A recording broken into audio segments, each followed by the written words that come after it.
Bueno, un cordial saludo, bienvenida para todos nuestros oyentes, para cada uno de los seguidores de nuestras redes sociales y por supuesto esta es su emisora Buscuenti Radio porque recuerda que donde estás no es el final.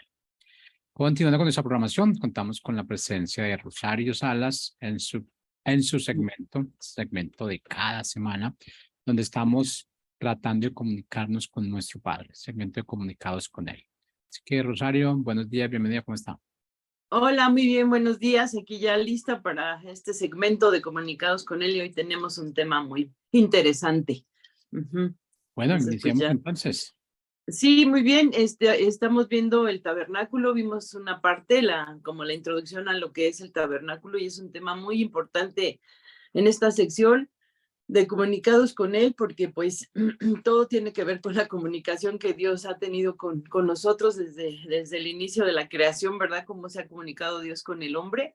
Y bueno, pues esta parte donde hablamos acerca del tabernáculo, donde vemos en la palabra, ¿verdad? Esta parte en Éxodo que está hablando acerca del tabernáculo, pues no se queda fuera de esa comunicación que tiene Dios con nosotros. Él quiere que sepamos y de hecho tenemos por escrito, ¿verdad? Todo esto, podemos revisarlo ahí en la palabra, podemos saber cómo Dios se comunicaba de una manera tan, pues, didáctica, tan creativa, ¿no? De enseñarle al hombre cómo era el cielo bajado a la tierra a través de este tabernáculo, a través de este templo, a través de esta adoración a Él. Entonces, esa es una manera que Dios nos habla y se comunica con nosotros, ¿verdad? Y nosotros conociendo de Dios y sabiendo y queriendo saber más de Él, pues por eso de este tema, ¿no? Del tabernáculo, para que nosotros sepamos cómo es que Dios se comunica con nosotros, cómo desde un inicio y siempre le ha interesado estar, ¿verdad?, con el hombre y decirle cómo es ese cielo, cómo es donde él habita, cómo llegar a ese lugar donde él está. Y bueno, no podemos ir más que a la Biblia y entender, ¿verdad?, cómo Dios ha hablado y cómo nos habla de esta sombra, ¿verdad?, que vendría a ser el tabernáculo con lo que Jesucristo vino a hacer después. Entonces, pues vimos esto en la sección pasada, en el jueves anterior, y vamos a seguir hablando acerca del tabernáculo y las partes que lo conforman. Y bueno, pues no tengo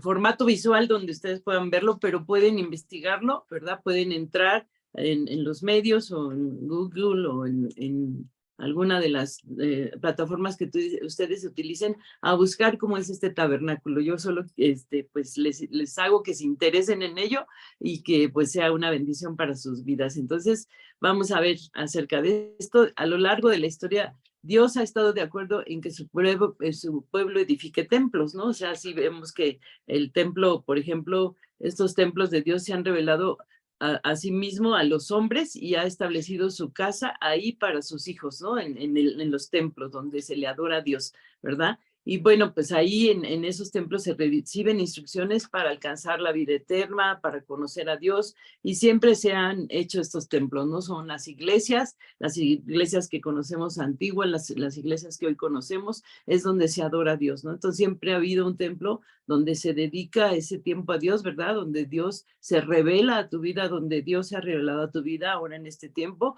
pero en otros tiempos como era, ¿no?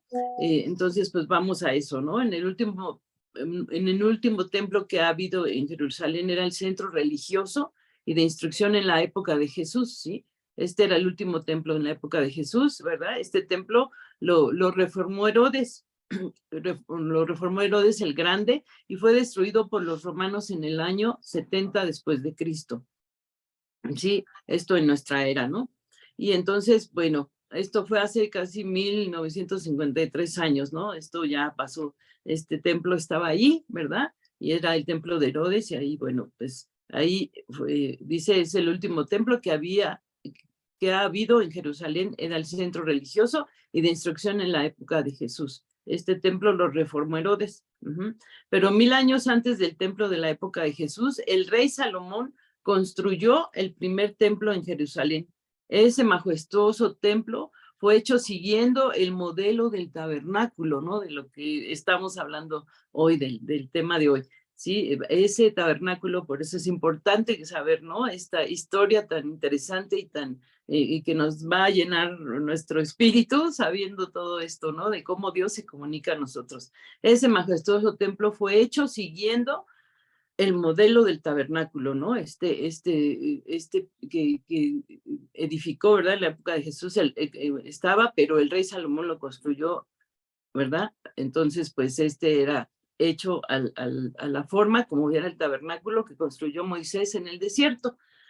Entonces, el tabernáculo era un templo portátil, sí, o sea, que se ponía, se quitaba y se ponía, ¿verdad? En el desierto, mientras ellos anduvieron en el desierto, este tabernáculo era un templo portátil que se montaba en el desierto, al igual que los templos que lo siguieron. Era el lugar donde los hijos de Israel recibían instrucciones para alcanzar la vida eterna, ¿sí? O sea, que era era portátil, y los templos que siguieron, que ya eran de materiales de diferentes, ¿verdad? Era el lugar donde los hijos de Israel recibían instrucciones para alcanzar, ¿qué? Pues alcanzar la vida eterna, conocer de Dios, ¿verdad? Estar comunicándose con Dios a través de estos lugares donde ellos entraban a adorar y a conocer, ¿verdad? Lo que Dios quería. Entonces, el día de hoy vamos a continuar este recorrido por el tabernáculo, ¿sí? Para saber cómo es que era, cómo es que Dios le dijo a Moisés que era esto, ¿no? Entonces, Dios dio la instrucción a Moisés, ¿verdad? Y bueno, vamos a empezar por el portal del muro la única entrada, ¿verdad? De este templo, de este tabernáculo, la única entrada que había era para llegar al atrio exterior, que era un como patio, ¿verdad? Ahí estaba el atrio exterior, ahí entrabas, ¿verdad? Y ahí se encontraba plano así, ¿verdad? Y dice, simboliza el mundo celestial en que vivimos, ¿sí? Este atrio exterior era el símbolo del mundo celestial. Entonces tú entrabas al tabernáculo, entrabas por la puerta exterior, entrabas al atrio, y ahí en el atrio eso simbolizaba que estabas entrando al mundo celestial, al mundo celestial en que vivimos cuando entramos con Dios.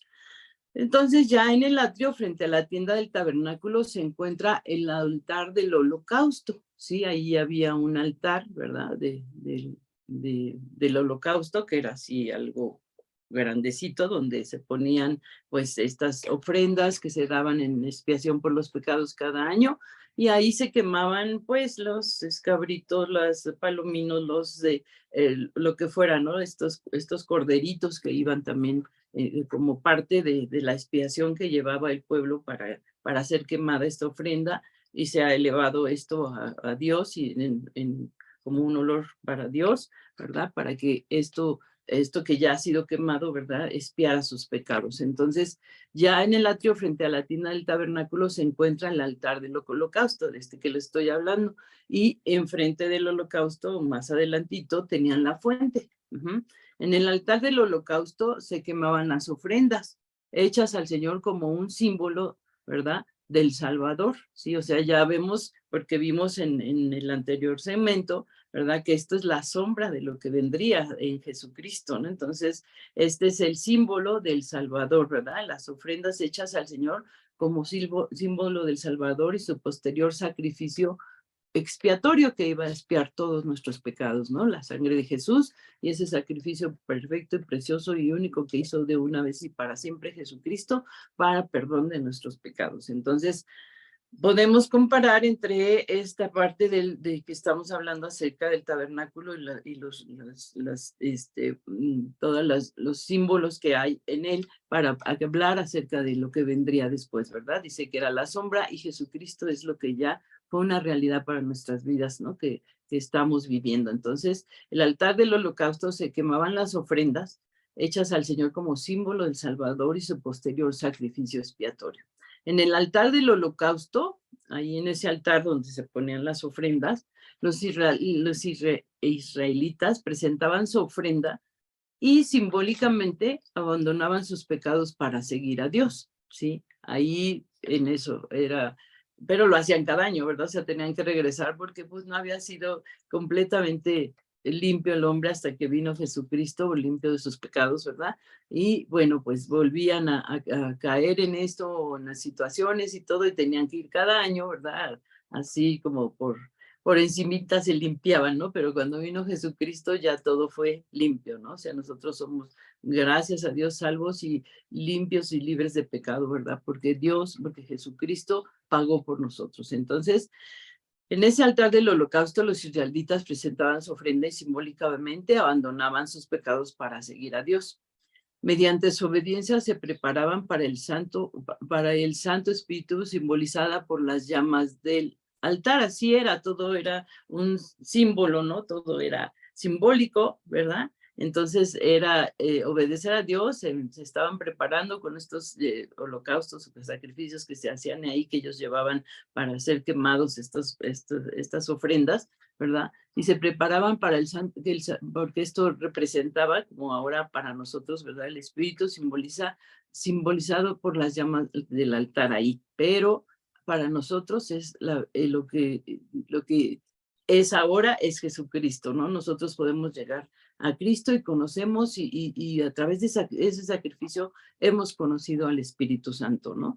Entonces hemos conocido de Dios y estamos llenos de su bendición, de su bondad y de su salvación. Entonces, bueno, pues así era en aquel entonces, mediante su obediencia se preparaba para el Santo Espíritu, simbolizada por las llamas del altar. Entonces vemos ahí, ¿verdad? Esta parte donde habla acerca del Espíritu, ¿verdad? La fuente está hecha de bronce y contiene agua. La fuente que sigue después de donde está este lugar, ¿verdad? Donde se quemaban las ofrendas, ¿verdad? Donde eran los sacrificios. Adelante estaba la fuente que estaba hecha de bronce, ¿no? Entonces era una fuente que contenía agua, ¿verdad? Los sacerdotes que oficiaban los sacrificios se les requería lavarse ahí antes de entrar al tabernáculo, ¿no? O sea, tenían que ir completamente limpios, no solamente en su físico, ¿verdad? No solamente en su persona o en su arreglo, que también habla la palabra exactamente de cómo entraban ellos, vestidos, ¿verdad? Pero tenían que ir completamente limpios, bueno, como diríamos ahora sanitizados, ¿no? Pero limpios, ¿no? O sea, limpios con toda propiedad, desde dentro hacia afuera, ¿sí? Desde su corazón limpio, un corazón limpio, pues si no, no podían entrar, ¿verdad? Como sacerdotes. Entonces, ahí en esa fuente hecha de bronce y que contenía agua, a los sacerdotes que oficiaban los sacrificios se les requería lavarse antes de entrar en el tabernáculo. La fuente representa la necesidad de lavar y purificar el alma del pecado. La fuente es como el precursor, o sea, lo que es antes o lo que va guiando, o sea, perdón, lo que va guiando, ¿verdad? Dice, era el precursor de las pilas bautismales de la actualidad, ¿sí? O sea, lo que ahora conocemos como es el lugar donde tú vas y te bautizas y sales convencido y consciente de que eres un hijo de Dios, ¿verdad? Bautizado y limpio y que has dejado tu pecado atrás. Entonces, la fuente representa la necesidad de lavar y purificar el alma del pecado. La fuente es como el precursor de las pilas bautismales de la actualidad, ¿sí? Entonces, pues esto representa, y pues hago aquí una pausa, ¿no? Para decirles, es la comunicación que tiene Dios con el hombre, es cómo Dios quiere saber, que sepamos, ¿verdad? Cómo Él necesita que nosotros seamos lavados, limpiados, sanados, y por Él somos justificados y somos libres y somos santos, ¿verdad? Por su sacrificio precioso. Entonces, todo esto representa a Jesús, todo esto habla de la grandeza de nuestro Dios, de cómo Dios está interesado en nosotros, cómo nos muestra didácticamente, ¿verdad? Y con tanto amor y con unas representaciones que si tú lees paso por paso lo que es el tabernáculo, cómo está construido y qué representa cada una de las cosas en el tabernáculo, te asombras de la disposición y de la manera en que Dios explica paso por paso cómo es llegar a su presencia, ¿no? Cómo podemos llegar a su presencia. En ese tiempo, pues era el sacerdote, pero ahora somos nosotros que podemos entrar a su presencia. Entonces, pues ahí está la fuente, representa la necesidad de lavar y purificar el alma del pecado. La fuente es como el precursor ¿verdad? De las pilas bautismales de la actualidad. Entonces recuerda, cuando si tú ya te bautizaste, si no te has bautizado, si lo vas a hacer, ¿verdad? Recuerda que esto viene desde hace mucho, desde que Dios hizo al hombre, está interesado en que el hombre se limpie, que el hombre sea santo, que el hombre esté buscándolo a él. Entonces esto representa, ¿verdad? Este altar, ¿verdad? Y esta fuente está hecha de bronce y contiene agua. Y ahí, bueno, si recuerdas tu bautismo, como te decía, ¿qué fue, no? Lo que sucedió, qué te hizo bautizarte y te convenció para ser limpio, para dar ese testimonio de que tú has cambiado, de que decidiste, ¿verdad?, ser diferente o lavarte, ¿verdad?, en esas aguas de donde Dios está orando y hablando a tu vida y está hablando. Entonces, es así, ¿no? Esta fuente, ¿no? Donde podemos nosotros limpiarnos, ¿verdad? Donde podemos día a día también llegar a su presencia y pasar por todo esto, ¿no? Que vamos a seguir viendo para poder llegar con esa autoridad, con ese amor, con esa gracia, con ese favor, con esa, pues de bendición de Dios, ¿no? De saber que podemos llegar día a día a su presencia. Entonces, imagínense, todo esto se hacía para entrar a la presencia de Dios y ahora lo podemos hacer libremente y confiados, ¿verdad? Llegar a ese trono de gracia para hallar oportuno socorro, lo podemos hacer. Entonces, por eso es muy importante hablar acerca del tabernáculo, ¿verdad? Porque es una historia donde Dios nos habla, ¿verdad? De cómo podemos entender su grandeza y su bondad en acercarnos a Él. Entonces, la tienda del tabernáculo está dividida en dos ambientes. Ahí ya cuando pasas la fuente, ya que pasaste el atrio donde entras apenas dices, ay, ya estoy entrando con Dios, ¿verdad? Y ya se quema esa ofrenda, se hacen estos holocaustos y sigue la fuente donde donde se lavaba el sacerdote, ¿verdad? Porque era el que tenía que entrar ahí al lugar santo. Entonces está la fuente y después de la fuente viene el lugar santo, ¿no? Entonces simboliza este lugar santo, el mundo terrestre, y le enseñaba a Israel cómo estar en el mundo sin ser del mundo, ¿sí?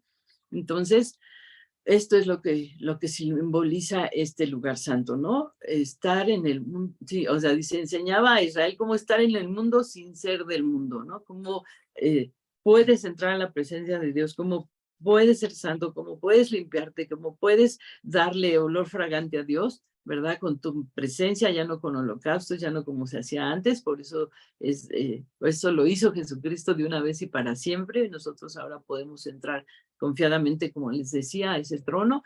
Entonces, esto es lo que es el lugar santo, ¿sí? El lugar santo está simbolizando el mundo terrestre y le enseña a Israel cómo estar en el mundo sin ser del mundo. Y ahí en el lugar santo estaba el candelero, ¿sí? Que iluminaba el lugar santo y que mantenían constantemente encendido. Este candelero de 7 brazos, ¿verdad? Simboliza al Espíritu Santo y resalta la necesidad en esta vida de seguir la luz del Espíritu Santo. Entonces, nosotros en nuestra diario vivir, en nuestra comunión con Dios, en nuestro diario llegar a Dios, ¿verdad? Podemos acordarnos de este candelero, ¿quién es ese candelero? Pues es el Espíritu Santo, ¿verdad? Esa necesidad tenemos, ¿verdad? En esta vida de seguir la luz del Espíritu Santo. Y ahí estaba en el lugar santísimo ese candelero. Aparte había una mesa de la proposición, y en esa mesa de la proposición a lo largo de la semana se conservaban 12 hogazas de pan sin levadura. Imagínate, allí en una mesita estaban esas hogazas con 2 copas, de acuerdo a la tradición judía, ¿verdad? Y junto a esas hogazas de pan había también unas copas de vino, ¿sí? ¿Y qué representan el vino y el pan, verdad? El pan y el vino en esa mesa lo que hace que nos recuerda la cena del Señor, que representa el sacrificio de Jesús por nosotros. Entonces, ¿qué estamos viendo? Dices, esto es increíble, Dios lo hizo el diseño antes y ahora lo estamos viviendo, ¿no? Dios nos está comunicando desde entonces, ¿verdad?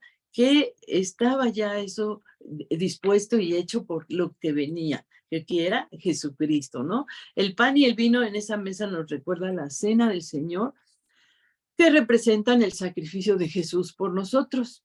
Aparte, además de estas cosas que había en este lugar santo, que era la mesa de la proposición y el altar de incienso, también estaba ahí.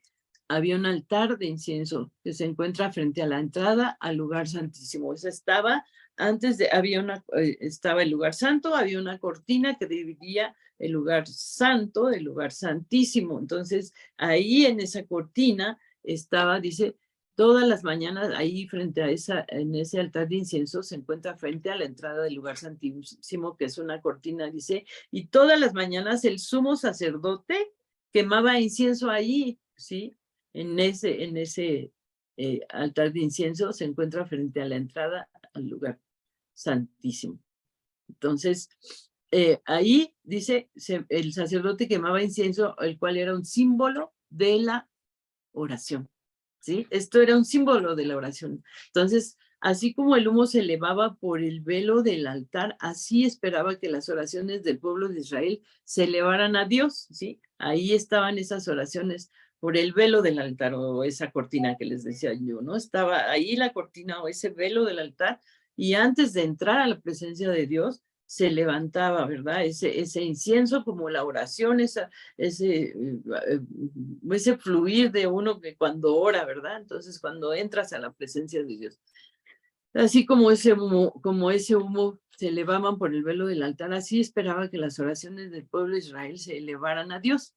Bueno, la ubicación del altar frente a la entrada del lugar santísimo demuestra la importancia de prepararse para entrar a la presencia del Señor, ¿sí? O sea, te preparas, ¿verdad? O sea, oras o te pones en un momento donde estás con Dios y haces un espacio para entrar en esa intimidad con Dios, ¿no? A ese lugar santísimo. Demuestra la importancia de prepararse para entrar a la presencia del Señor, aunque bueno, sabemos que ese velo cuando Jesucristo murió, se rasgó, ¿verdad? Se rasgó y se pudo entrar directamente a la presencia del Padre, ¿sí? Entonces, y esa cortina de la que les hablo, la cortina de lino, separaba el lugar santo del lugar santísimo. La cortina era de color púrpura, azul y carmesí y tenía bordados a los lados, ¿verdad? Unas figuras de querubines, ¿sí? O ángeles de Dios. Pues esto era lo que estaba dispuesto ahí en el lugar santo, todo esto. Entonces, podemos ver, ¿verdad? En este día, aquí en este tema, o en esta sección de comunicados con Él, cómo Dios se ha comunicado con nosotros y cómo nos habla, ¿verdad? Podemos aprender tanto de la palabra y ir del Antiguo al Nuevo Testamento, del Nuevo al Antiguo, y ver todo lo que Dios ha obrado, lo que Dios ha hecho para que nosotros podamos llegar a su presencia. ¿Qué hizo? Pues Jesucristo se entregó por nosotros, ¿no? O sea, dio su vida en rescate por todos, ¿no? Entonces, esto es algo increíble que nosotros podemos estar viviendo a Dios, ¿verdad? Ahora con Dios, ¿verdad? La cortina era de color púrpura, dice, en este lugar santo, y tenía esos bordados, esos querubines o ángeles de Dios antes de pasar por ahí. Pero acuérdense, ese velo se rasgó cuando Jesucristo murió en la cruz por todos nosotros, ¿no? Entonces, podemos entrar a ese lugar santísimo. Ese lugar santísimo ahí en el tabernáculo representa nuestra meta de vivir en la presencia misma de Dios en el mundo celestial. Esa es nuestra meta, vivir, ¿verdad? En la presencia de Dios, en el mundo celestial, aunque estamos en este mundo, no somos de este mundo, ¿verdad? Y podemos entrar a ese lugar santo, a ese lugar santísimo, ¿no? El sumo sacerdote entraba aquí al lugar santísimo una vez al año, en el día de la expiación, ¿no? Entonces, pues ahí estaba, dice, el arca del pacto se encuentra en el centro del cuarto y es el objeto más sagrado. Ahí, ahora hablando del lugar santísimo, estamos hablando acerca de algo precioso que es el arca del pacto, que se encuentra en el centro del cuarto, ya una vez entrando al lugar santísimo, no al lugar santo, de ahí de ahí caminamos al lugar santísimo y ahí podemos ver, ¿verdad? Este cuarto, ¿verdad? Donde está el arca del pacto. Y es el objeto más sagrado del tabernáculo. Dentro del arca se guardan objetos sagrados como las tablas de la ley dadas a Moisés en el monte Sinaí. Las tablas, ¿para qué servían? Eran un recordatorio a Israel del regreso a la presencia de Dios. Dependía de su obediencia a sus leyes, o sea, dependía de obedecer a Dios que pudiéramos entrar a su presencia, ¿no? Sí, de obedecerle. Y ahí sobre esta arca del pacto, ¿verdad? Sobre la tapa del arca se llama el propiciatorio. Es un arca, digamos, pues así, algo así, en la parte de arriba es el propiciatorio hecho de oro puro y tiene como diseño arriba 2 querubines, ¿sí? En el día de la expiación, el sumo sacerdote entraba al lugar santísimo y rociaba la sangre, pues, de aquellos animalitos, ¿verdad? En el propiciatorio, simbolizando que mediante la sangre del cordero, Israel obtendría misericordia y tendría oportunidad de vivir de nuevo en la presencia de Dios, ¿sí? Entonces el tabernáculo y su mobiliario mostraban a Israel el camino que nos lleva de regreso al Padre Celestial. Entonces, ¿qué podemos entender acerca del tabernáculo como esa comunicación preciosa de Dios hacia nosotros, ¿no? El tabernáculo muestra el camino que nos lleva de regreso al Padre Celestial. Pues podemos ver todo esto, podemos ver cada una de las partes que están dentro del atrio, ¿verdad? Desde que iniciamos esta clase, ¿verdad? Ahí en el tabernáculo, ¿verdad? Cómo está todo dispuesto para que nosotros podamos entrar al lugar santísimo ahora que Dios ha hecho todo por nosotros, que podemos, que fue traspasado ese velo, ¿verdad? Que fue Jesús en su sacrificio, que también fue traspasado por tanto dolor y por tantas cosas que sucedieron en el momento de esa crucifixión, ¿verdad? Nosotros ahora podemos llegar confiadamente a ese trono de gracia, hallar oportuno socorro, ¿no? Entonces, darle gracias a Dios en este día por su presencia en nuestra vida es muy importante, bendecir su nombre y agradecerle por haber abierto ese camino al Padre, a Jesucristo.